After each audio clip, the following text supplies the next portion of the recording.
हमें इस धरती पर जन्म तो हमारे माता पिता देते हैं, मगर चलना कैसे है, जीवन शैली कैसी हो, इसकी शिक्षा हमें गुरु, टीचर यानी शिक्षक से प्राप्त होती है। आज गुरु पूर्णिमा है और आज हम गुरु पूर्णिमा के सही मायनों की बात करेंगे। नमस्कार, आप देख रहे हैं TNS इवनिंग और मैं हूं दीपक खजूरिया।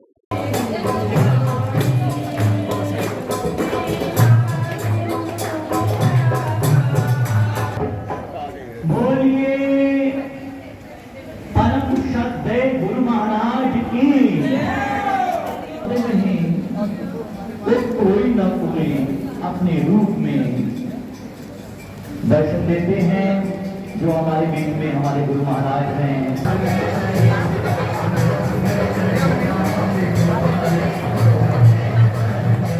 गुरु पूर्णिमा, आज दिन भर गुरु पूर्णिमा चाहे सोशल मीडिया हो या फिर मंदिरों, जगह जगह भीड़ भाड़ लगी हुई दिखी। सोशल मीडिया पर सुबह से ही लोग अपने गुरुओं के नाम लिखकर उनकी प्रशंसा में बहुत सी तस्वीरें वायरल कर रहे हैं।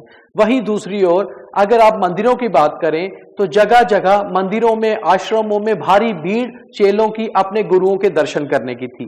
मगर क्या हम गुरु चेले की प्रथा जो भारतवर्ष और सनातन धर्म में पुरातन है उसको निभा पा रहे हैं? क्या आज भी गुरु की परिभाषा वो है जो पहले होती थी? क्या आज भी चेले गुरु को वो मान सम्मान दे रहे हैं जो पुरातन समय में दिया करते थे? इसकी बात करते हैं। सबसे पहले गुरु पूर्णिमा की बात। आज से करीबन 2500 वर्ष पहले आज ही के दिन महात्मा बुद्ध ने अपने 5 सहपाठियों को ज्ञान दिया था। उस ज्ञान को पाकर उन्होंने महात्मा बुद्ध को अपना गुरु माना और उसके बाद वो ज्ञान बांटकर उन्होंने गुरु चेले की प्रथा को आगे बढ़ाया।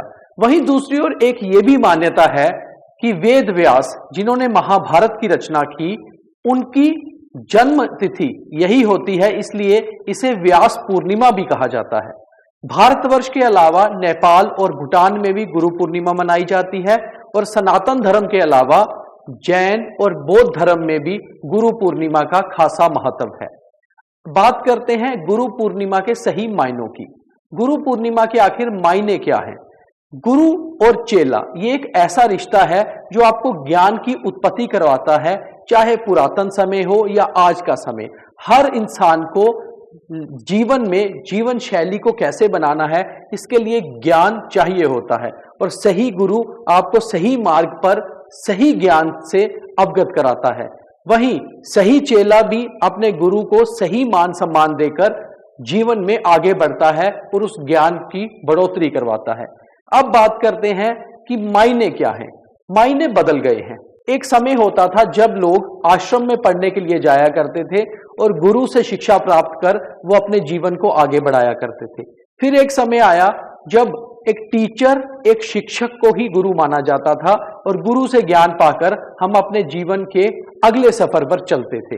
मगर आज के युग में चाहे वो गूगल हो, चाहे वो हमारे मित्र हो, सहपाठी हो, या हमारे साथ काम करने वाले सहकर्मी, या हमारी बीवी और बच्चे, जहां से आपको ज्ञान मिल रहा है उसी को गुरु की उपाधि दी जा रही है। एक और समय यह भी आ गया है कि आज ना वैसे गुरु रहे और ना वैसे चेले। आपने देखा होगा सोशल मीडिया पर तकरीबन लोगों के हर साल गुरु भी बदलते हैं और ऐसे ही चेले भी बदला करते हैं, क्योंकि गुरु चेले की जो प्रथा भारतवर्ष में थी उसको सही मायने नहीं दिए जा रहे। गलती किसी एक की नहीं बल्कि समय के साथ साथ गुरु पूर्णिमा और गुरु चेले की परिभाषा बदल गई। मगर आज भी बहुत सारे ऐसे एग्जाम्पल्स हमारे पास हैं जिन पर अगर गौर करें तो गुरु चेले की जो प्रथा है उसको पूरे मान सम्मान से आगे बढ़ाकर अपने जीवन को सफल भी बनाया। चाहे वो महाभारत में भगवान कृष्ण द्वारा अर्जुन को ज्ञान देने की बात हो, चाहे वो आज के युग में पूर्व प्रधानमंत्री अटल बिहारी वाजपेयी द्वारा आज के हमारे प्रधानमंत्री नरेंद्र मोदी को ज्ञान देकर राजनीति में आगे लेकर जाने की बात हो। ये कई सारी एग्जाम्पल में ऐसी ये 2 एग्जाम्पल्स हैं जिनसे ये लगता है कि गुरु चेले की प्रथा आज भी भारतवर्ष में है, क्योंकि ज्ञान की उत्पत्ति करवानी है तो आपका कोई ना कोई मार्गदर्शक, चाहे वो टीचर हो, चाहे वो मित्र हो, चाहे वो पिता या माता हो, गुरु के रूप में होना जरूरी है। मगर गुरु चेला केवल सोशल मीडिया पे ना हो, आपके सही जीवन में सही मायने भी गुरु की शिक्षा के हों, गुरु के ज्ञान को सही से फॉलो भी किया जाए, और वहीं दूसरी ओर गुरु भी ऐसा हो जो आपको ज्ञान दे और ज्ञान देकर निस्वार्थ भावना से आगे बढ़ाए।